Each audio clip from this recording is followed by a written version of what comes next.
সবচেয়ে কম সময়ের মধ্যে ঘরে থাকা উপকরণ দিয়ে গরুর মাংসের কাবাবের এই রেসিপিটা যে খুব সহজে তৈরি করে নেওয়া যায় তা আপনারা তৈরি না করলে বিশ্বাসই করতে পারবেন না। আসসালামু আলাইকুম এভরিওয়ান, ওয়েলকাম টু সারাস রান্নাঘর। আজ আপনাদের জন্য নিয়ে এসেছি গরুর মাংসের বটি কাবাব রেসিপি। আর এই রেসিপিটা তৈরি করা যতটাই সহজ, খেতে কিন্তু ততটাই মজার। একবার তৈরি করে খেলে কিন্তু আপনারা বারবার এই রেসিপিটা তৈরি করে খেতে চাইবেন। চলুন বেশি কথা না বাড়িয়ে রেসিপিটি শুরু করি। এজন্য আমি এখানে 300 গ্রামের একটু বেশি গরুর মাংস নিয়েছি। গরুর মাংসটা আমি একটু লম্বা সাইজ করে কেটে নিয়েছি। আপনারা চাইলে গোটা করে বটি বটি করে কেটে নিতে পারেন।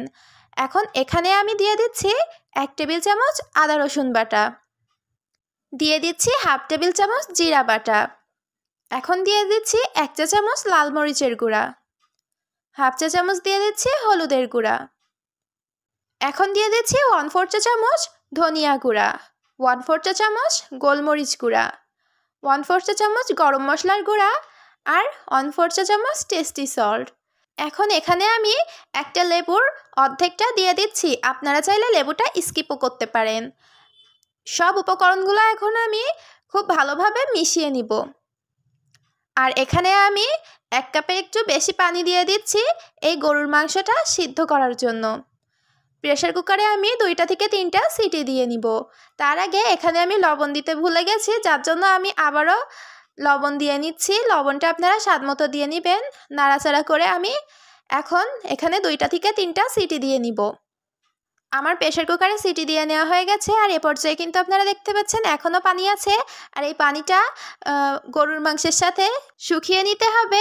আর এভাবে করে নাড়াচাড়া করতে করতে আপনারা কিন্তু দেখতে পাবেন মাংসের সাথে মশলাটা মাখো মাখো হয়ে গেছে। আর এ পর্যায়ে কিন্তু আমি গরুর মাংসগুলো একটা পাত্রে তুলে নিচ্ছি। আমার কিন্তু মাংসটা প্রায় 80% সিদ্ধ হয়ে গেছে।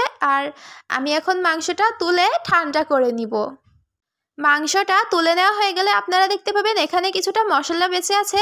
আর এই মশলাটা কিন্তু আমরা কাজে লাগাবো। এটা বাটিতে আমি একটা সাইডে তুলে রেখেছি। আর এ পর্যায়ে আমি গরুর মাংসটা ঠান্ডা করে নিয়েছি। এখানে আমি 1/4 চা চামচের মতো চিলি ফ্লেক্স দিয়ে নিচ্ছি। ঝালটা আপনারা আপনাদের স্বাদ মতো দিয়ে নেবেন। আর দিয়ে দিচ্ছি 3 টেবিল চামচ কর্নফ্লাওয়ার।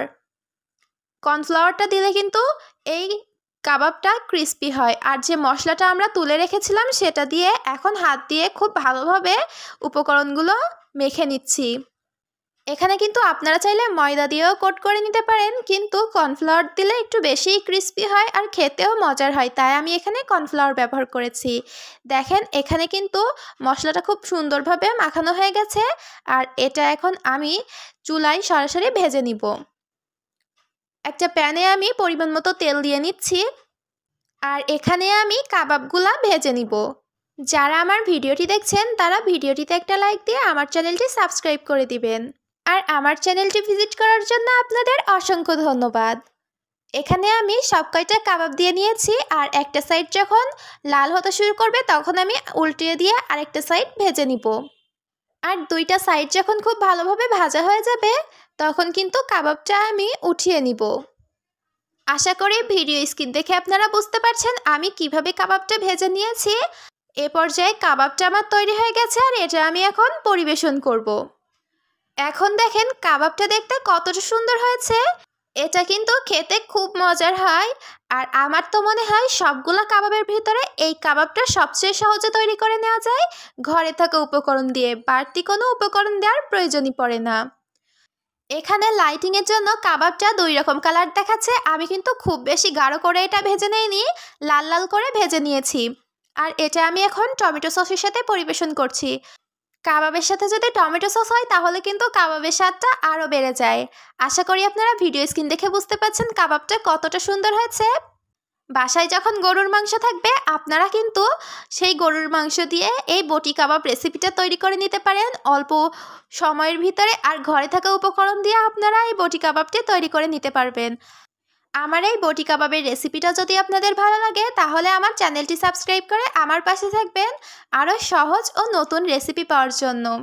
কমেন্টে আপনাদের মতামত জানাতে ভুলবেন না। আর আমার ভিডিওটি শেয়ার করে অন্যদের দেখার সুযোগ করে দিবেন। আজকের ভিডিও এই পর্যন্তই শেষ। দেখা হবে পরবর্তী ভিডিওতে। আল্লাহ হাফেজ।